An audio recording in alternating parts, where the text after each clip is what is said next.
perhatikan 3M. Harus yang pertama adalah memakai masker. Kemudian sebelum pembelajaran kita mulai, tolong diperhatikan dulu kebersihan dalam kelas, apakah sudah bersih. Kita awali dulu dengan doa. Siapa kira-kira bisa memimpin doa? Ya, dulu. Nah, oke, Farhan, silakan. Teman-teman, sebelum kita mulai kegiatan kita pada pagi hari ini, mari kita berdoa. Mulai. Amin. Doa selesai. Pak Guru absen dulu ya. Farhan Paparan, Hadir. Regita, Hadir. Hadir. Joshua. Hadir. Dan sebelum pembelajaran kita mulai, kita akan menyanyikan dulu lagu nasional agar supaya psikis dan fisik adik-adik bisa terbentuk, bisa semangat dalam mengikuti pembelajaran kita pada hari ini. Oke? Nah,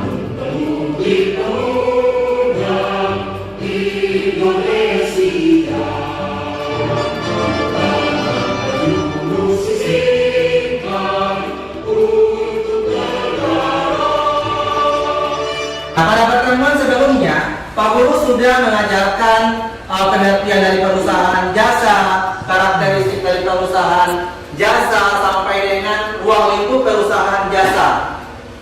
Perusahaan jasa itu apa sih? Siapa yang tahu? Ya. Oke, semuanya pasti sudah tahu karena ini memang materi yang sudah Pak Guru berikan itu kemarin. Nah, siapa yang bisa yang pertama memberikan tanggapan? Nah, oke, silakan Ferawati. Jasa yaitu perusahaan yang kegiatannya bergerak dalam pelayanan jasa tertentu pada konsumen. Perusahaan ini menghasilkan jasa bukan barang atau produk. Satu yang disampaikan oleh Ferawati bahwa untuk perusahaan jasa itu dia hanya memberikan pelayanan jasa, bukan dalam penjualan barang atau produk. Berarti perusahaan jasa ini tidak ada yang namanya persediaan barang. Nah, kira-kira siapa yang bisa memberikan pendapat kenapa perusahaan jasa tidak ada persediaan barang? Ya, dulu. Oke, silakan Farhan. Perusahaan jasa itu tidak dapat akun bersih barang karena perusahaan jasa kegiatannya adalah melayani pelanggan, bukan menjual barang dagang. Terima kasih. Sebelum untuk tidak barang, dalam perusahaan jasa, mengapa harus ada dokumen sumber dan dokumen pendukung atau Saya akan menjawab pertanyaan Pak Guru, mengapa dalam perusahaan jasa dibutuhkan dokumen sumber dan dokumen pendukung? Karena dalam perusahaan jasa, dokumen sumber adalah dokumen yang dipakai sebagai dasar pencatatan ke dalam jurnal. Sedangkan dokumen pendukung adalah dokumen yang melampiri dokumen sumber sebagai bukti benarnya transaksi yang direkam dalam dokumen sumber. manfaat kita mempelajari materi dokumen sumber dan dokumen pendukung dalam perusahaan jasa ini? Manfaatnya itu sangat banyak karena dokumen sumber ini merupakan dasar kita dalam pencatatan ke dalam jurnal. Kemudian dokumen pendukung itu merupakan lampiran dari dokumen sumber yang mensahkan dokumen sumber tersebut, sehingga kalau kita sudah mengetahui dokumen sumber itu seperti apa, dokumen pendukungnya seperti apa, pasti Pak Guru yakin dan percaya kalian sudah bisa menganalisa, sudah bisa menganalisis bagaimana cara memasukkan dokumen transaksi tersebut ke dalam jurnal. Sudah bisa dasarnya dalam materi ini untuk pengetahuan adik-adik sekalian dapat menganalisis dokumen sumber dan dokumen pendukung pada perusahaan jasa. Selanjutnya untuk tujuan pembelajarannya melalui diskusi kelompok, peserta didik atau adik-adik sekalian dapat menentukan untuk penilaiannya. Di sini Pak Guru menggunakan dua penilaian. Yang pertama melalui presensi. Presensi ini melalui kehadiran adik-adik sekalian. Kemudiannya Pak Guru menggunakan metode diskusi, ceramah, presentasi, dan banyak. Mari kita pelajari macam dan fungsi dokumen transaksi. Nah, yang pertama di sini adalah kwitansi. Kwitansi berfungsi sebagai bukti transaksi pembayaran uang yang dibuat dan ditandatangani oleh. Nah, di sini Pak Guru akan membagi kelompok diskusi. Dalam kelompok diskusi ini, Pak Guru akan bagi 5 kelompok. Nah, adik-adik sekalian, pada proses diskusi ini, Pak Guru akan membagikan LKPD. Dalam LKPD itu ada 2 poin penting yang harus adik-adik pahami.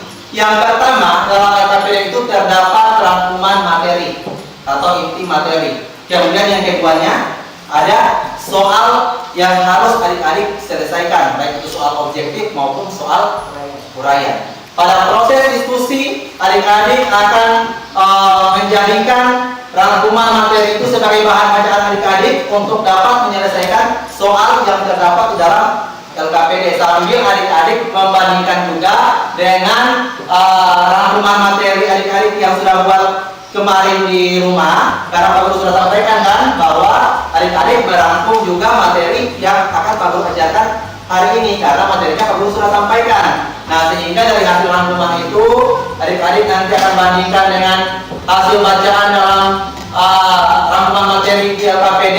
Kalau ada yang bawa HP, bisa juga melakukan mencari literatur lain melalui internet. Yang jelas kalian sudah duduk berdasarkan dengan kelompok. Nah, kalau duduk berdasarkan dengan kelompok seperti ini, maka kalian sudah terus lagi dalam berdiskusi. Nah, sebelum kalian berdiskusi, Pak Guru akan bagikan LKPD. Nah, ya. Ini untuk berdiskusi. Kemudian adik-adik sekalian harus menyelesaikan soal yang ada di LKPD, karena sebentar nanti akan Pak Guru tentukan kelompok mana yang akan membahas soal mana.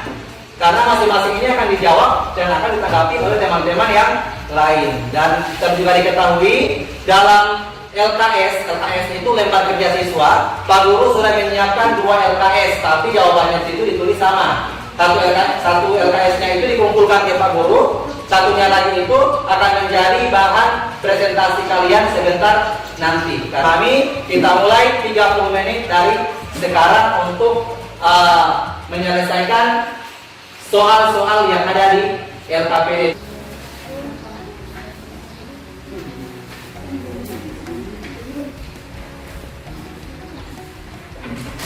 Jika ada yang ini nanti angkat tangan, kamu akan melakukan pendampingan agar supaya ada yang kurang jelas tidak perlu jelaskan lagi.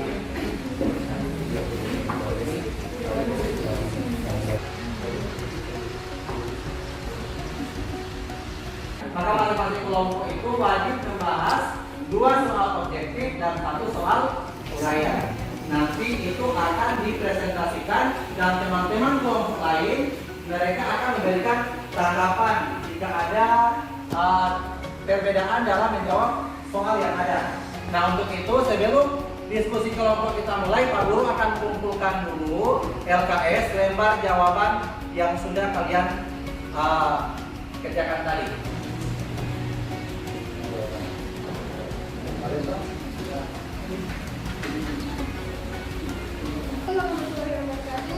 Waalaikumsalam warahmatullahi wabarakatuh. Terima kasih atas kesempatan yang diberikan.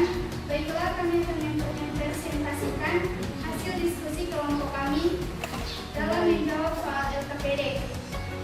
Untuk soal objektif nomor 3 akan dijawab oleh Jessica Bawewek. Satu, perusahaan jasa menyerahkan hasil pekerjaan dan telah selesai kepada pelanggan juta sebagai pembayaran dari 15 sebesar 15 juta. Akan mempresentasikan hasil diskusi kelompok kami dalam menjawab soal LKPD. Suatu transaksi bisnis yang dituangkan dalam sebuah dokumen transaksi harus memenuhi keabsahan formil dan material sehingga dapat dijadikan sebagai bukti otentik dalam melakukan pencatatan. Terima kasih atas kesempatan yang diberikan. Baiklah, kami dari kelompok 5 akan mempresentasikan hasil diskusi kelompok kami. Beri aplaus dulu untuk kelompok yang terakhir, kelompok 5. Nah, jadi selama proses diskusi tadi, Pak Guru lihat berjalan dengan lancar karena hampir semua jawaban yang dipresentasikan dalam soal LKPD itu semuanya hampir sama. Tinggal ada kelompok tadi yang masih ada sedikit perbandingan dengan kelompok yang lain, tapi sudah diperbaiki kan kelompok 1. Nah, untuk itu pembelajaran kita pada hari ini sebelum kita akhiri, Pak Guru akan memberikan kesempatan dulu kepada kalian untuk dapat memberikan kesimpulan materi kita pada hari ini. Tersebut bisa meliputi jumlah rupiah kapan terjadinya, siapa saja pelakunya, macam dan jumlah barang atau jasa, dan sebagainya. Transaksi keuangan merupakan pokok pembahasan dalam akuntansi keuangan. Contohnya, Kesempatan yang diberikan kepada saya. Baiklah, saya akan membacakan kesimpulan materi pada hari ini mengenai jenis dokumen transaksi dalam perusahaan jasa dan fungsi dokumen sumber dan dokumen pendukung pada perusahaan jasa. Kesimpulannya adalah terdapat jenis dokumen pada perusahaan jasa yang menjadi sumber dan pendukung sehingga dalam keuangan perusahaan dapat dibedakan menjadi bukti transaksi internal dan bukti transaksi eksternal. Bukti transaksi internal merupakan bukti transaksi yang bersumber dari dalam ekonomis. Terdapat beberapa jenis bukti transaksi yang termasuk dalam bukti transaksi eksternal, yaitu kwitansi, nota kontan, faktur, cek, bukti kas keluar, dan bukti kas masuk. Untuk fungsi dokumen sumber dan pendukung pada perusahaan jasa yang menjual jasa servis pelayanan kepada pelanggan seperti laundry, biro konsultan, tailor, dan lain-lain. Adapun fungsi dari itulah tadi pembacaan hasil kesimpulan materi dari saya. Lebih dan kurangnya saya mohon maaf dan selamat. Hasil kesimpulan yang sudah kalian sampaikan tadi sudah sangat jelas sekali. Hal yang perlu Pak Guru sampaikan di kalian bahwa yang pertama itu bahwa dokumen sumber dan dokumen pendukung itu sangat penting dalam pencatatan transaksi perusahaan untuk dasar kita dalam membuat jurnal. Nah, untuk itu dalam pertemuan kita hari ini kalau tanyakan lagi mungkin dari keseluruhan mulai dari proses awal Pak Guru menjelaskan proses diskusi sampai dengan hasil diskusi, hal-hal apa saja yang adik pahami, yang adik sudah pahami, hal-hal yang adik sudah pahami. Nah, pasti kalau dalam dokumen sumber dokumen pendukung ini adik-adik sudah mengetahui bagaimana cara menganalisis dokumen sumber dan dokumen pendukung. Nah, sudah paham semuanya untuk materi dokumen sumber dan dokumen pendukung ini? Paham? Nah, jadi terima kasih sudah paham. Kalau ada yang belum paham, dipersilakan hal-hal yang belum dipahami dalam materi ini. Di keterampilan di sini, carilah dokumen sumber dan dokumen pendukung transaksi perusahaan jasa dari berbagai sumber bersama kelompok umum minimal 5. Kemudian cek keabsahan dokumen transaksi tersebut. Contohnya seperti minggu depan itu Pak Guru akan memberikan materi mengenai proses pencatatan dokumen transaksi di dalam jurnal umum. Nah, oke.